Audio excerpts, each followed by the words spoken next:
दोस्तों, आज की कहानी है पति देव। हर बार समझौता मुझे ही क्यों करना पड़ता है। दोस्तों, कहानी शुरू करने से पहले अगर आपने हमारे चैनल को सब्सक्राइब नहीं किया हो तो कर लीजिए ताकि आपके पास पहुंच सके हर नया वीडियो। अरे ये क्या सुबी, तुमने चाय के साथ वो वाले नमक पारे नहीं दिए? माँ ने अपने हाथों से बनाकर भेजे थे। इतने नमकीन तो है ना नाश्ते के बाउल में, तभी आपको चैन नहीं। बुनबुनाते हुए वो नमक पारे लेने चली गई और राहुल मुस्कुराता रहा। कविता को सुबी का उठकर जाना और राहुल का यूं मुस्कुराते हुए चाय पीना अच्छा नहीं लग रहा था। लो अपनी माँ के बनाए नमक पारे, तुम भी ना बच्चों की तरह जिद पकड़ लेते हो। राहुल तभी मुस्कुराते हुए बोली सासू माँ को फोन करके और बनवा लो, नमक पारे खत्म होने को है और तुम्हें मेरे हाथों से बने पसंद नहीं आते। कविता ने देखा नमक पारे लेने जाते समय बुनबुनाती सुबी एकदम नॉर्मल का स्वाद ले रही थी। उसकी मॉर्निंग टी समाप्त हो चुकी थी। सुबी खाली कप प्लेट ट्रे में भरकर उठाई और किचन में चली गई। राहुल के लिए लंच तैयार करना था। सुबी खाना बनाने की तैयारी करने में जुट गई और कविता गेस्ट रूम में आकर नहाने की तैयारी करने लगी। टिफिन लेकर ऑफिस चला गया तो सुबी भी नहाकर तरोताजा हो गई। कविता भी नहा चुकी। तब दोनों सखिया ने खाना खाया, फिर दोनों बातें करने बैठ गई। 4 दिन हो गए थे उसे यहाँ आए हुए। वो परेशान थी और अपनी सहेली से बात करना चाहती थी। वह अपने और अपने पति अंकित के रिश्ते को लेकर वहाँ फोन में थी और अपनी समस्या का हल चाहती थी, पर उसे समझ नहीं आ रहा था कि कैसे और कहां से शुरुआत करे। कविता और अंकित की शादी को 1.5 साल हो गए थे। दोनों के स्वभाव में बहुत अधिक भिन्नता थी। हर बात में, चाहे वो फिल्म देखना चाहे रेस्टोरेंट में खाना हो, दोनों की पसंद एकदम अलग थी। ऐसा नहीं कि अंकित उससे प्यार नहीं करता था, वह दोनों एक दूसरे से बहुत प्यार करते थे, पर विचारों के मत भेद थे। अंकित को घर का खाना पसंद था क्योंकि वह इंटर के बाद से हॉस्टल में रहा। फिर नौकरी भी घर से दूर लगी तो उसे मजबूरी में बाहर का ही खाना खाना पड़ता क्योंकि उसे अच्छा खाना बनाना नहीं आता था। शादी हुई तो कविता खाना बहुत अच्छा बनाती थी। कभी देर शाम तक शॉपिंग या घूमने के बाद वह साथी की बाहर ही खाकर घर जाए तो अंकित को घर पर ही खाना होता। थकी हुई कविता को घर आकर किचन में जूझना पड़ता जो उसे पसंद नहीं था। शादी के पहले देखे हुए तमाम रूमानी सपने जैसे विवाह के हवन में कुंड स्वाह हो गए। कदम कदम पर उसे समझौता करना पड़ता, कपड़े भी उसी की पसंद से पहनने पड़ते। हर बात में अंकित का दखल रहता, जैसे बाल खुले ही रखो, सूट साड़ी नहीं, मॉडर्न ड्रेस पहनो। मात्र एक गुड़िया बनकर रह गई वो, जैसे जीवन हंसी खुशी के साथ जीने की बजाय समझौता बनकर रह गया था। 2-4 दिन घूमने फिरने फिल्म देखने में निकल गए। आज फुर्सत मिली उन्हें एकांत में बैठकर बातें करने की। जब से आई है तब से देख रही हूँ, तेरा मन खुश नहीं दिख रहा है कविता, क्या बात है? सब ठीक तो है ना? सुबी ने पूछा। पता नहीं सुबी, अंकित और मेरे स्वभाव की पटरी ही नहीं बैठ पा रही है। जीवन बस एक उबाऊ समझौता बनकर रह गया हो। जैसे मन करता है ऐसे बोझिल से रिश्ते को छोड़ ही क्यों ना दूं। कहते हुए कविता की आंखें सलसला आई, मन का गुबार बाहर निकलने लगा। सुबी ने उसे बिना टोके बोलने दिया। वह बोलती रही और चुपचाप सुनती रही। जब वह सूप हुई तब सुबी ने गहरी सांस ली और बोली, जीवन में किस रिश्ते में समझौते नहीं होते कविता। जब हम पैदा होते हैं तो माता पिता तब से लेकर हमें पढ़ा लिखा कर सेटल कर देने तक, और उसके बाद भी कितने समझौते करने पड़ते हैं।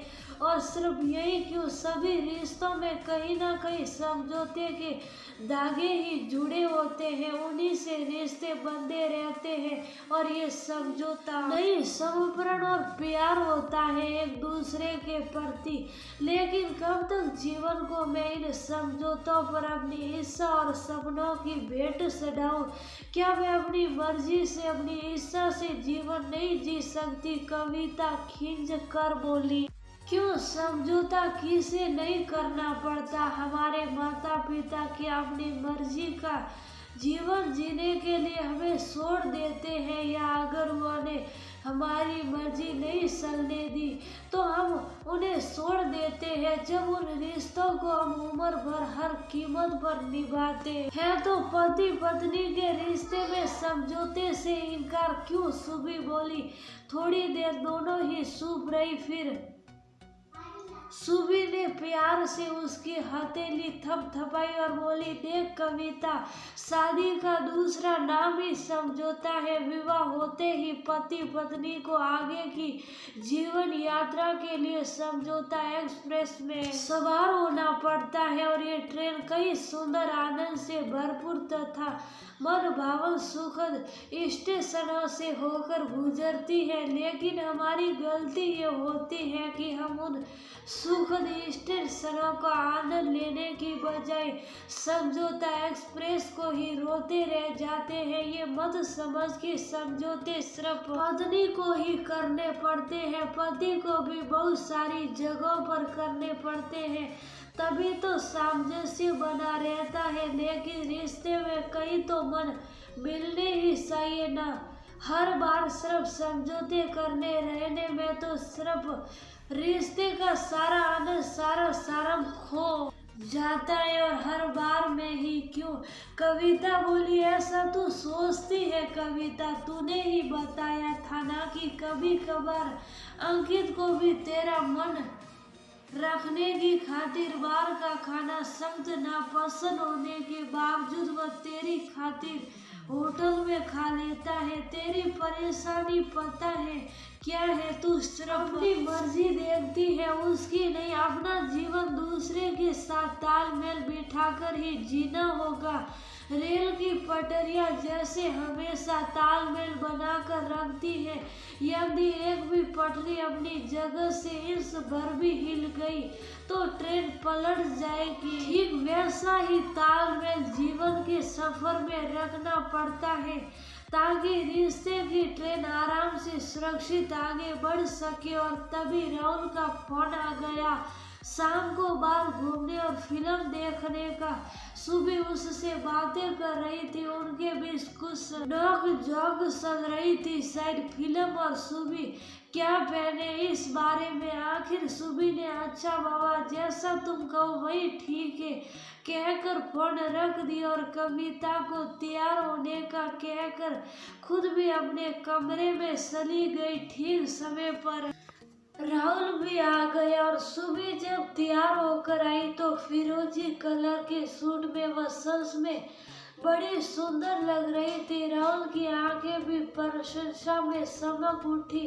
देखा ये कलर तुम पर कितना खिल रहा है, और तुम वह डल ग्रे सूट पहनने को कह रही थी। जब तीनों थिएटर पहुंचे तो एक बार फिर दोनों फिल्मों को लेकर उलझ गए। फिर राहुल की पसंद वाली फिल्म के थिएटर में ही बैठना पड़ा। कविता सोचने लगी कि यहाँ भी सुबह को ही समझौता करना पड़ा अपनी पसंद के साथ। फिल्म वास्तव में बहुत अच्छी थी, इसलिए जल्द ही उसके मन से ये बात निकल गई और वह फिल्म में खो गई। जब फिल्म खत्म हुई तो बाहर दूसरे थिएटर वाले दर्शक उस फिल्म की खूब बुराई कर रहे थे जो सुबह देखना चाहती थी। आपस में बात करते हुए कह रहे थे कि फिल्म बहुत ही बोर थी, अच्छा हुआ तुमने मेरी बात नहीं मानी, वरना हम भी ऐसे ही बोर हो जाते। जाते।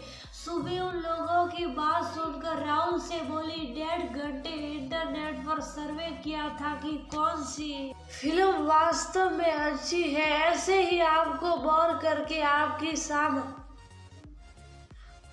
थोड़ी ही खराब होने देते मैम साहब। राहुल ने मुस्कुराकर कहा, देखा, अक्सर जरा जरा सी बातों में समझौता करते हुए हम खिंच सा जाते हैं, लेकिन देखा जाए तो आखिर में फायदा हमारा ही होता है। सुबी ने धीरे से कविता के कान में कहा। अगले दिन कविता का मन एकदम हल्का और साफ हो गया, जैसे बारिश खत्म होने के बाद बादल सट गए हो और खिली खिली सुनहरी धूप निकल आई हो। और 2 दिन और सुबह संग बीता, वह वापस लौट आई।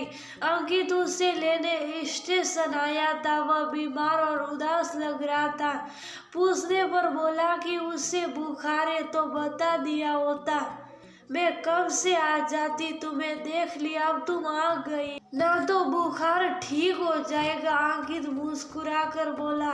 कविता का दिल भर आया। घर आकर वह हाथ मुंह धोकर आई तो देखा अंकित बुखार में भी उसके लिए चाय बना रहा था।